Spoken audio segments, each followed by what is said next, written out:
얼마 전 자금융 대출로 크게 걱정하고 스트레스 받고 있는 한 대학생을 만났었습니다.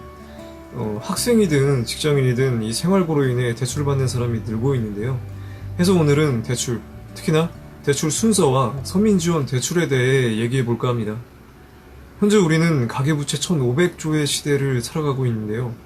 이 가계부채의 증가 원인을 여러 가지 측면에서 찾아볼 수 있으나 크게 세 가지 정도로 압축해 볼 수 있을 듯 합니다. 첫 번째, 저금리. 저금리 기조가 이어지면서 여신금리 또한 낮은 수준을 이어왔습니다.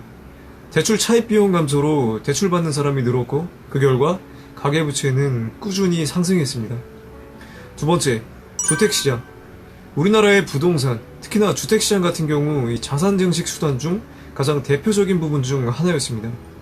실제 과거부터 현재까지의 흐름을 보자면 규제에도 불구하고 이 주택 소비 심리는 크게 줄어들지 않는 모습을 보여왔습니다. 세 번째, 저소득. 이 물가 상승에 비례한 충분한 소득 증가가 필요하지만 가계소득 증가율은 2010년 이후 저조한 수준을 나타내고 있습니다. 이는 저소득층의 대출 비중을 높이고 이 대출 수요를 증가시키는 그런 결과를 가져왔습니다.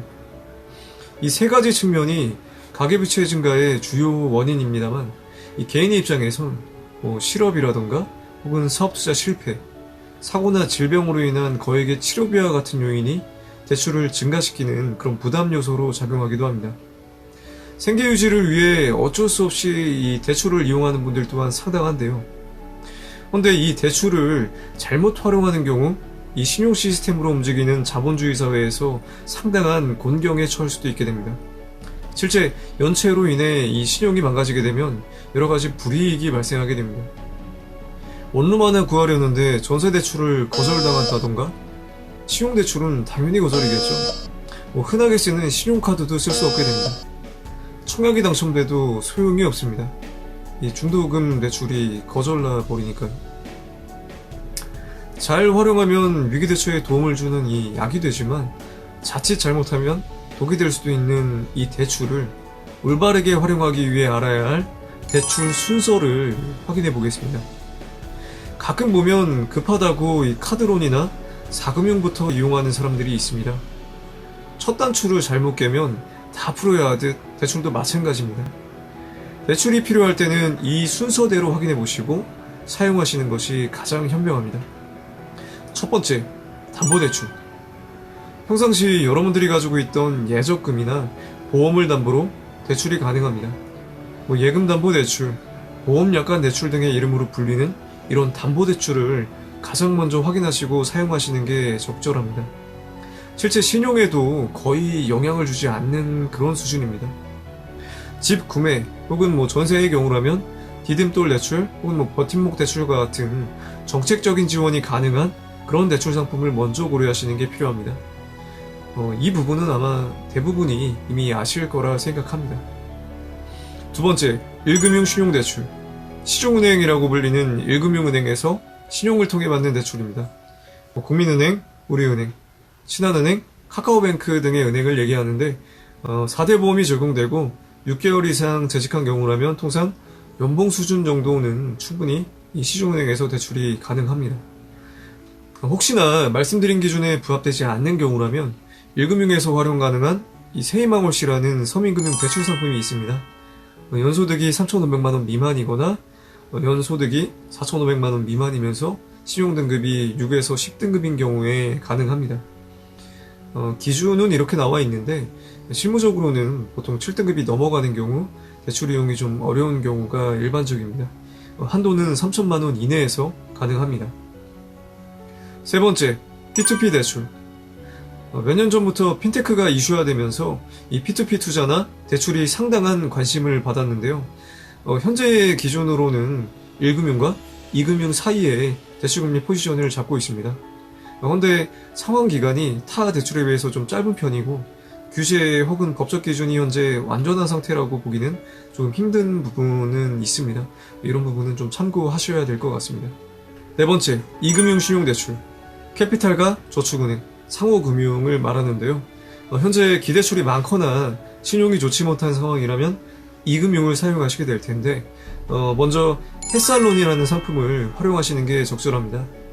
저축은행, 이 상호금융에서는 햇살론이라는 서민금융 대출 상품을 취급하고 있습니다. 아까 말씀드린 세이마오씨가 1금융의 서민금융이라면 이 햇살론은 2금융의 서민금융 대출이라고 보실 수 있는데요.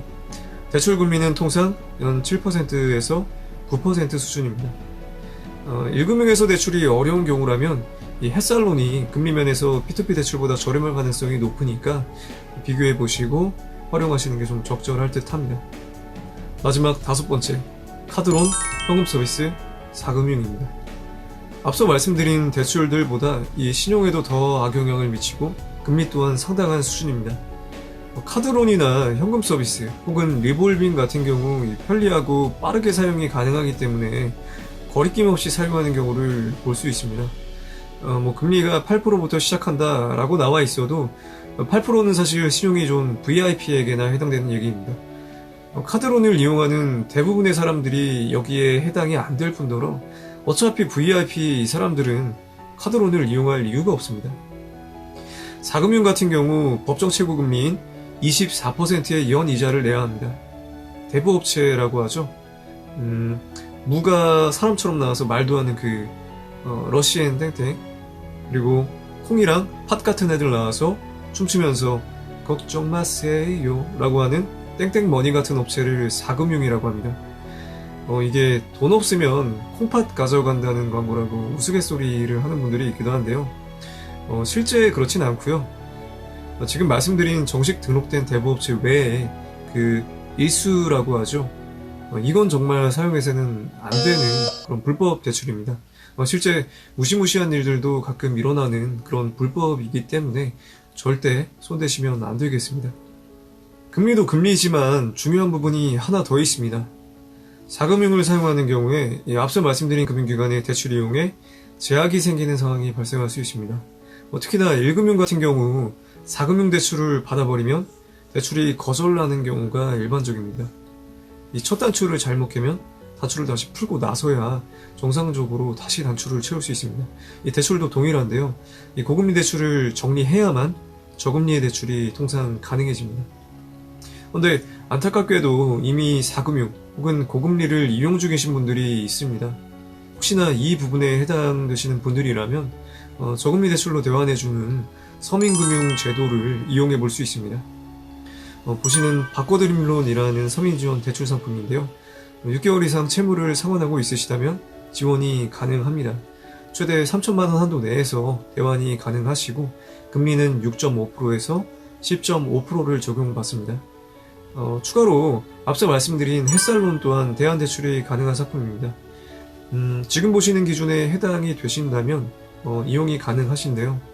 현재 고금리를 이용 중이시라면 조금 번거롭더라도 꼭 여기 나와 있는 이런 필요서를 준비하셔서 서민지원 대출로 대환을 하는 것을 권장해 드립니다. 오늘 대출 순서와 서민지원 대출 상품 몇 가지를 확인해 봤는데요. 사실 대부분이 이미 아는 내용이기도 하지만 많은 분들이 놓치고 있는 부분이기도 합니다. 또한 대출이 필요한 분들의 그런 급박한 상황의 심리를 악의적으로 이용하는 파렴치한들이 너무나 많은데요. 하루가 멀다 하고 보이스피싱, 대출 사기와 같은 전화들이 걸려오곤 합니다. 이 서민지원 대출을 가장한 사기 또한 굉장히 판치고 있는데요. 정말 눈 뜨고 코 베이는 그런 현실입니다. 혹여 대출을 이용하실 계획 중이시라면 각별한 유의를 하시길 당부드리고 급할수록 돌아가라는 말처럼 서두르다가 큰 손해보는 일 없도록 순서대로 그리고 정확히 확인해 보시고 진행하시는 게 필요하겠습니다.